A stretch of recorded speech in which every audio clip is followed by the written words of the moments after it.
Assalamualaikum warahmatullahi wabarakatuh.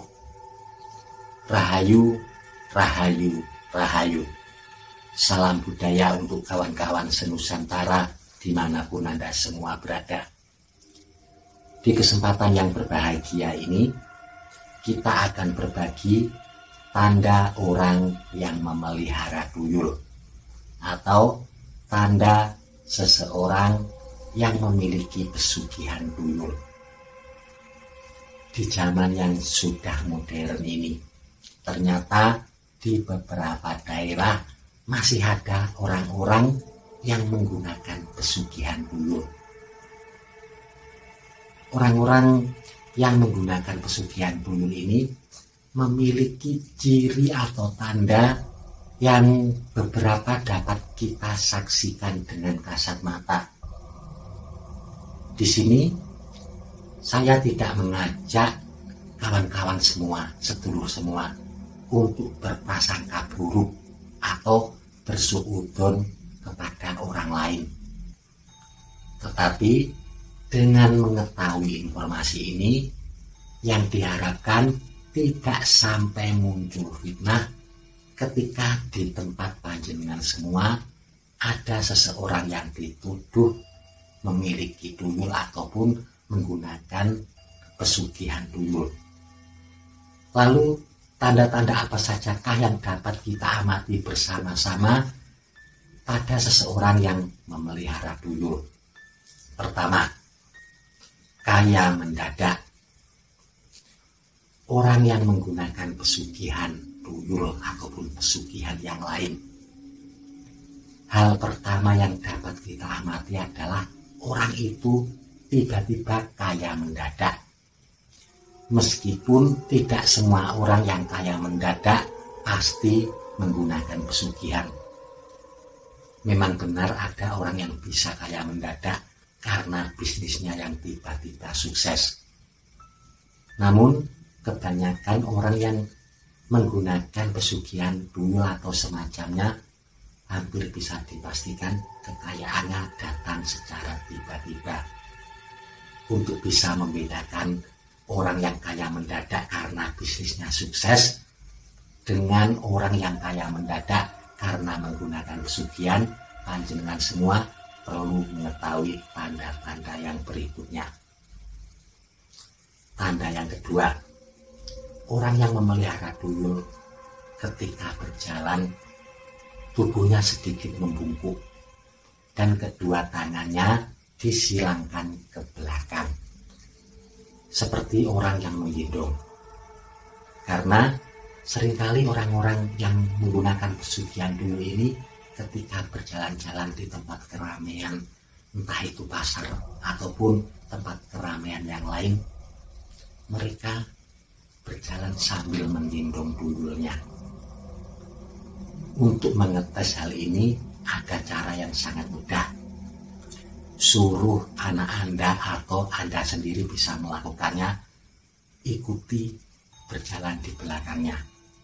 Lalu julurkan lidah Anda untuk menggoda si tuyul atau ancam dengan genggaman tangan. Kalau tiba-tiba orang tersebut menoleh ke belakang, berarti benar orang itu memelihara tuyul. Karena dia diberitahu oleh tuyul yang sedang digendongnya. Lalu selanjutnya tanda yang ketiga. Di rumah orang yang memelihara tuyul seringkali menyimpan mainan anak-anak. Entah itu kereta api, boneka, mobil-mobilan, dan yang lain sebagainya. Meskipun sebenarnya mereka tidak memiliki anak kecil. Dan suatu saat sampean bisa melihat mainan-mainan tersebut seolah-olah habis dipakai. Padahal sebenarnya tidak ada anak kecil di rumah tersebut. Hal ini bisa dimaklumi karena tuyul itu seperti anak kecil pada umumnya, suka bermain-main.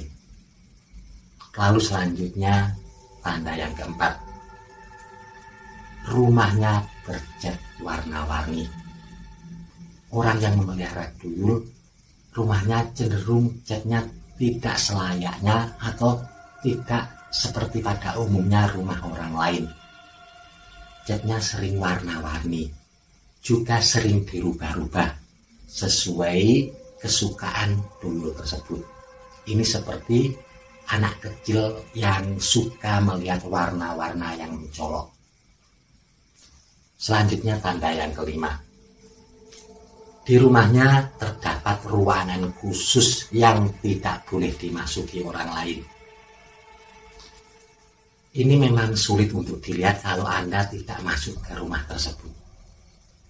Orang yang memelihara tuyul seringkali memiliki ruangan khusus untuk ritual.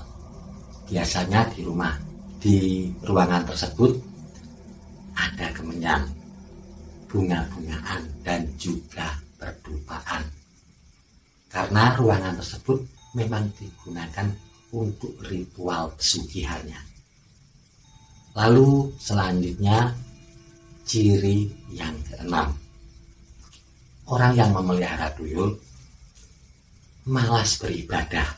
Mereka menjauhkan diri dari Tuhannya.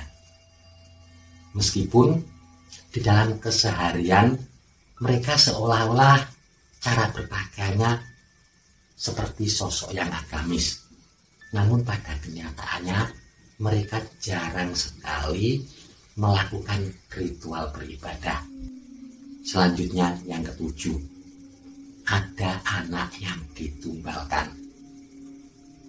Orang yang memelihara tuyul pasti ada anaknya yang ditumbalkan, karena ini merupakan salah satu perjanjian ketika seseorang memelihara tuyul. Namun ditumbalkan di sini bentuknya bisa bermacam-macam. Untuk yang paling berat, tuyul level tinggi, yang ditumbalkan atau yang dikorbankan adalah nyawa anaknya yang paling kecil. Bisa yang masih bayi ataupun anaknya yang paling kecil yang memasuki usia-usia balita. Ada juga yang ditumbalkan sukmanya. Ini seringkali dapat kita lihat ketika melihat sosok anak yang sebenarnya badannya sehat walafiat, tetapi seolah-olah dia kehilangan jiwanya, kehilangan sukmanya, seperti anak yang mengalami gangguan mental.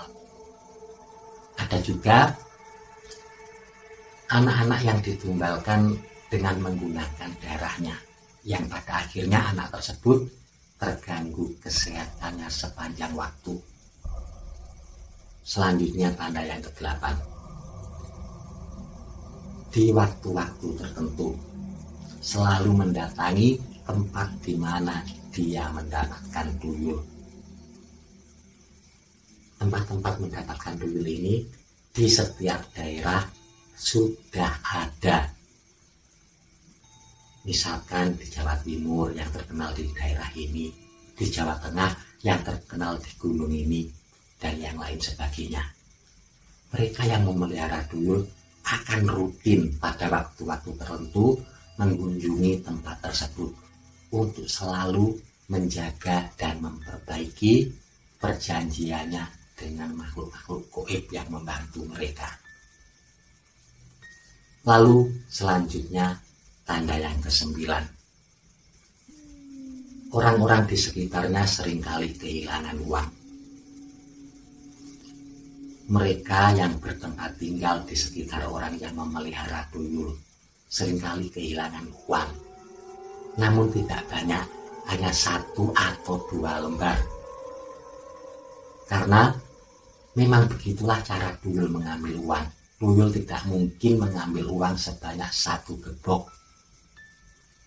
Jadi kalau mungkin saja di rumah sampean sampai kehilangan uang yang banyak sekali 1 gebok, bukan tuyul yang mengambilnya, bukan tuyul pesugihan, tetapi tuyul yang berkepala hitam atau tuyul berambut yang ada di sekitar sampean. Lalu selanjutnya tanda yang ke-10. Orang-orang yang memelihara tuyul biasanya sifatnya tertutup. Mereka membatasi diri bergaul dengan orang lain, membatasi diri bergaul dengan tetangga-tetangganya. Mereka juga biasanya menjadi orang yang pelit, tidak mudah mengeluarkan uangnya apalagi di dalam hal kebaikan, misalkan untuk beramal atau bersedekah, membantu tetangga yang kesulitan. Ini menjadi tantangan mereka. Namun mereka tidak akan segan untuk mengeluarkan uang di dalam kemaksiatan. Lalu selanjutnya tanda yang ke-12, tidak memiliki pekerjaan yang layak. Orang-orang yang memelihara duyul kebanyakan malah tidak memiliki pekerjaan sama sekali, namun mereka bisa kaya. Kalaupun ada yang memiliki pekerjaan, itu digunakan hanya sebagai topeng untuk menutupi. Ada yang bekerja dengan gaji kecil tetapi rumahnya bisa sangat besar.